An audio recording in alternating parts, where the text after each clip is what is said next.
Good morning students, स्वागत है आप सभी का राइन्स एकेडमी फाउंडेशन में। मैं मोहम्मद शाहिद आप सभी के इतिहास के डर को दूर भगाने आ चुका हूं। जैसा कि आप सभी को पता होगा, हम बिहार बोर्ड के 10वीं कक्षा के इतिहास का पहला चैप्टर यूरोप में राष्ट्रवाद का उदय पढ़ना शुरू कर चुके थे, जिसमें कई सारे वीडियोस को मैंने अपने यूट्यूब चैनल पे अपलोड किया है। अगर आपने उन सारे वीडियोस को नहीं देखा है तो एक बार जाकर प्लेलिस्ट में उन सारे वीडियोस को देख लीजिए, तभी आपको आगे की कहानी समझ में आएगी। पिछली वीडियोस में हमने इटली के एकीकरण, मेज़नी के कामों के बारे में, गैरिबाल्डी के कामों के बारे में, काउंट काबूर के कामों के बारे में और तो और विक्टर इमैनुअल के कामों के बारे में हमने अध्ययन किया। ठीक है, तो उसी कड़ी में हम लोग आगे बढ़ते हुए आज हम आपके सामने लेकर आए हैं जर्मनी का एकीकरण। क्लास 10वीं के पहला चैप्टर का अगर सबसे इंपॉर्टेंट कोई दो टॉपिक है तो वो है इटली का एकीकरण और दूसरा टॉपिक है वो है जर्मनी का एकीकरण। इन दोनों टॉपिक से आपके हर साल परीक्षा में बहुत ज्यादा क्वेश्चंस पूछे जाते हैं। तो चलिए शुरू करते हैं हम आज का अपना वीडियो। जर्मनी का एकीकरण। पहली बात तो ये देखिए, जिस समय इटली के एकीकरण की सारी घटनाएं घट रही थी उसी समय उसी के समानांतर, बिल्कुल समझिए कि जस्ट एक ही तराजू के दो पल्लों की तरह के एकीकरण की भी सारी घटनाएं घट रही थी। इसीलिए जब दोनों का एकीकरण होता है तो लगभग एक ही समय होता है। 1871 के समय ही वो सारी घटनाएं होती हैं। 1871 में जर्मनी का एकीकरण भी होता है और इटली का एकीकरण भी एक साथ ही होता है। हाँ, तो 1871 तक दोनों की एकीकरण लगभग एक साथ होती है। एक तरफ इटली के एकीकरण की काम चल रही थी, दूसरी तरफ जर्मनी के एकीकरण की काम चल रही थी। ठीक है, इतना याद रखिएगा। अब आगे चलते हैं। आपको याद है ऑस्ट्रिया जिस प्रकार इटली के एकीकरण का सबसे बड़ा दुश्मन था, सबसे बड़ी बाधा थी, जर्मनी एकीकरण का भी सबसे बड़ा दुश्मन वही था। एक तरह समझिए कि एकदम डॉन की तरह था, वो सबका दुश्मन वही था, गुंडे की तरह। ठीक है, शुरू करते हैं जर्मनी के एकीकरण समझने की। ठीक है, तो बात है करीब करीब मध्यकाल की। मध्यकाल मतलब समझ रहे हैं, करीब करीब 800 ईस्वी की। जर्मनी के आसपास जो रोम वाला इलाका था, रोम इटली का राजधानी आज का, वो सब एक ही पास था ना। तो रोम में एक रोमन साम्राज्य हुआ करता था और उस रोमन साम्राज्य के अंदर एक राजा हुआ करता था, इसका नाम था शर्मला। उसका नाम हुआ करता था क्या? शर्मला। ये बहुत सारे राजाओं का एक ग्रुप हुआ करता था, जैसे हमारे यहाँ मुगल शासक हो गए, वैसे ही शर्मला शासक हुआ करते थे। ठीक है, तो शर्मला के नेतृत्व में, ठीक है, शर्मला के नेतृत्व में एकीकृत था। ठीक है, जर्मनी 8वीं शताब्दी में 800 ईस्वी के समय में मध्यकाल में जो शर्मला था उसके नेतृत्व में करीब करीब एकीकृत था, बटा हुआ नहीं था। लेकिन जैसे ही आधुनिक काल शुरू होता है, 17वीं शताब्दी, ठीक है, उसके आसपास का जब समय शुरू होता है तो ये अलग अलग राज्यों में विभक्त हो जाता है। आधुनिक काल में ये क्या होता है? बटना शुरू हो जाता है। आधुनिक काल में, और बटता है ये नहीं, इसके टुकड़े होते हैं तो वो बदले तो यूं बदले, उसकी तरह इसका हो गया था। करीब करीब 300 इसके टुकड़े बट चुके थे। 300 छोटे बड़े राज्यों में जर्मनी क्या हो गया था? बट गया था आधुनिक युग आते आते। ठीक है, आधुनिक काल में 300 बड़े छोटे, ठीक है, छोटे बड़े राज्यों में बट गया।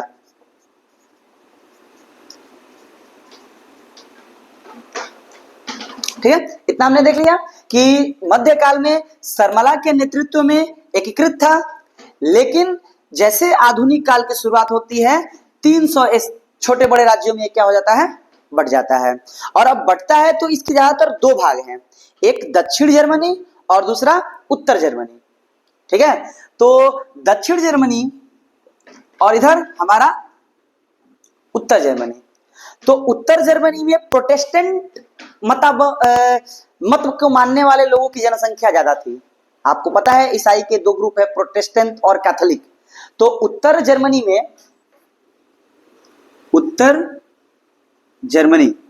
ठीक है, उत्तर जर्मनी में प्रोटेस्टेंट जो मतावलंबी है उनकी जनसंख्या ज्यादा थी। और उस इलाके में एक राज्य हुआ करता था जिसका नाम था प्रशा। वो सबसे शक्तिशाली राज्य था और सबसे बड़ा राज्य भी हुआ करता था। ठीक है, सबसे शक्तिशाली और सबसे बड़ा। उत्तर जर्मनी में प्रोटेस्टेंट की संख्या ज्यादा थी। ठीक है, और वहां पर जो एक शक्तिशाली राज्य था वो कौन था? शक्तिशाली राज्य था प्रशा। प्रशा सबसे शक्तिशाली राज्य था।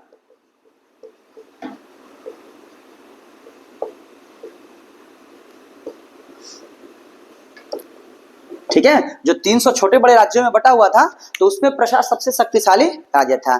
ये सारी चीजें हम जर्मनी के एकीकरण की जो पृष्ठभूमि है ना, उसके बारे में पढ़ रहे हैं कि आखिर जर्मनी के एकीकरण में प्रॉब्लम क्या थी। ये सारी प्रॉब्लम जर्मनी के एकीकरण में ऑस्ट्रिया प्रॉब्लम थी, सबसे बड़ी प्रॉब्लम वही थी। मान के चलिए, बोल ही रहे हैं, इटली और जर्मनी दोनों के लिए वो एक विलन की तरह था ऑस्ट्रिया। लेकिन ये सारी प्रॉब्लम भी थी। क्या प्रॉब्लम थी?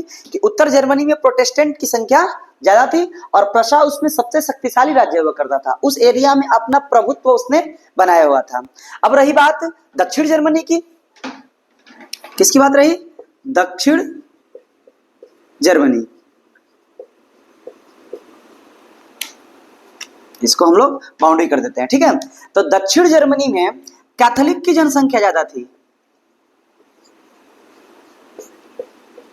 ज्यादा थी। ठीक है, और यहां पर एक संस्था थी डायट डायन नहीं समझना है आपको। ठीक है, जहां डायट जिंदा थी। अब ये मत समझ लिए आप लोग कि ये डायन जिंदा थी। डायट जिंदा थी। ये डायट वहां पर एक तरह से ना जर्मनी के संसद का नाम था। वो जर्मनी की संसद की तरह काम करती थी। ठीक है, ये डायट जर्मनी की एक संस्था की तरह काम करती थी, संसद भवन की तरह काम करती थी। तो वो भी डायट भी था। ये डायट नहीं डायट होगा, कहीं आप लोग सच में इसे डायन ना समझ ले। ठीक है, तो यहाँ पर इस डायट में सारे लोग आकर बैठते थे, सारे लोग बैठकर आकर मिलते थे, बातचीत होती थी। चाहे वो उत्तर जर्मनी के ही क्यों ना हो, चाहे वो दक्षिण जर्मनी की क्यों ना हो, सारे लोग वो आकर मिलते थे उस एरिया में। ठीक है, वहां पर प्रशा का जो शासक, आगे हम पढ़ेंगे, बिस्मार्क जो प्रधानमंत्री था, चांसलर जिसे बोलते हैं, वो भी आकर मिलता था। ये सारी प्रॉब्लम्स थी। अब प्रॉब्लम्स ये थी कि इनकी संस्कृति अलग, एक तरह से मान के चलिए ईसाई धर्म है, लेकिन धर्म में भी अलग अलग बटे हुए हैं। तो बहुत सारे प्रॉब्लम थी। और प्रॉब्लम ये थी कि इनमें राष्ट्रवाद की भावना फैली ही नहीं थी। हमने देखे था इटली के एकीकरण में, इटली में कुछ न कुछ राष्ट्रवाद की भावना थी। ये लोग खुद बटे हुए थे दो भागों में, और यहाँ पर कोई राष्ट्रवाद की भावना नहीं बटी हुई थी। अब इन राष्ट्रवाद की भावनाओं को फैलाने में एक व्यक्ति आते हैं। ये तो प्रॉब्लम हो गई, प्रॉब्लम के बाद सॉल्यूशन आएगा ना। तो इन राष्ट्रवाद की भावनाओं को जगाने के लिए एक व्यक्ति आएंगे, जिनका व्यक्ति का नाम है नेपोलियन बोनापार्ट। याद है शुरू में यूरोप में राष्ट्रवाद को फैलाने में अगर सबसे बड़ी किसी की भूमिका थी, किसी शासक की सबसे बड़ी भूमिका थी, तो वो है नेपोलियन बोनापार्ट। तो नेपोलियन बोनापार्ट क्या करता है 1806 में, ठीक है, नेपोलियन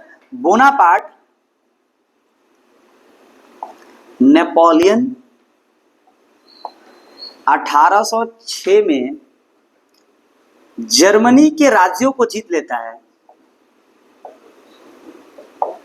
राज्यों को जीत कर जर्मन राइन संघ का निर्माण करता है।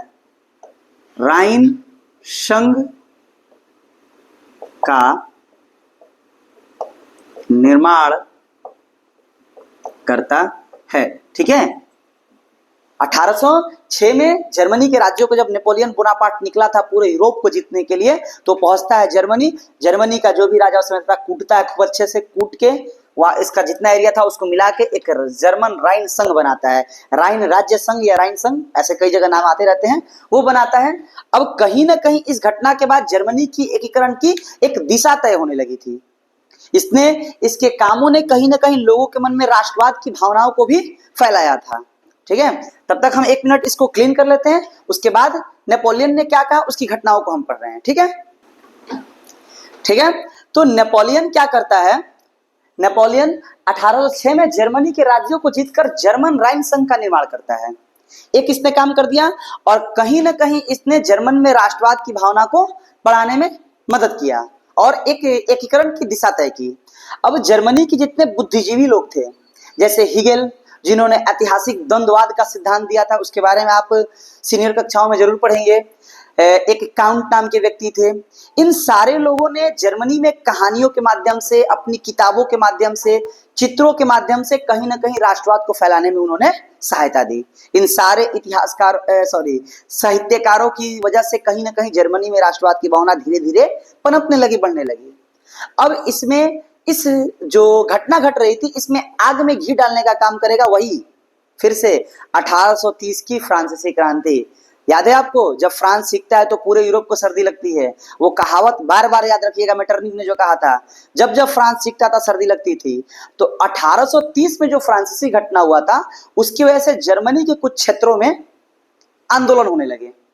ठीक है, 1830 की घटना के बाद 1830 की फ्रांसीसी क्रांति के बाद जर्मनी के कुछ राज्यों में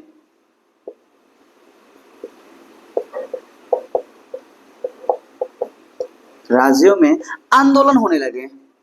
ठीक है, आंदोलन होने लगे, लेकिन आपको बताए थे कि सबसे मजबूत राज्य कौन था? प्रशा। तो प्रशा ने ऑस्ट्रिया के साथ मिलकर इसको कुचल दिया। प्रशा और ऑस्ट्रिया ने इसे कुचल दिया। आप स्क्रीनशॉट लेते रहें ताकि आपको नोट्स बनाने में आसानी होती रहे। ठीक है, जैसे जैसे हम लिखते जा रहे हैं, पढ़ाते जा रहे हैं, आप वैसे वैसे इन सबका स्क्रीनशॉट जरूर लेते रहें। ठीक है, 1830 की फ्रांसीसी क्रांति ने जर्मन में कुछ राज्यों में आंदोलन होने लगे, लेकिन प्रशा और ऑस्ट्रिया ने इसे कुचल दिया। लेकिन याद है आपको, रेत को जितनी मुट्ठी में आप जितनी तेजी से पकड़ेंगे उतनी तेजी से आपकी मुट्ठी से निकलते रहता है। 1848 में फिर क्रांति होती है, 1848 में फिर फ्रांस में क्रांति होती है, फिर फ्रांस सीखता है, फिर यूरोप को सर्दी लगेगी, फिर यहाँ पर जर्मनी में फिर क्या होने लगेगा? आंदोलन शुरू हो जाएगा। तो इस बार आंदोलन में 1848 के बाद जो फ्रैंकफर्ट थी, वहां पर जो डायट नाम की संस्था थी, वहां पर सब लोगों की मीटिंग बुलाई गई। बोले आइए आइए ये मीटिंग किया जाए। और उस मीटिंग में ये तय किया गया कि जो प्रशा है, सबसे बड़ा राज्य है, प्रशा का जो शासक है फ्रेडरिक विलियम। ठीक है, लिखते चलते हैं हम कि 1848 में फ्रैंकफर्ट, जगह का नाम याद रखिएगा। ठीक है, ये जगह फ्रैंकफर्ट बहुत बार काम आने वाला है आपको। ठीक है, फ्रैंकफर्ट में तय किया गया, क्या तय किया गया? तय किया गया कि प्रशा का शासक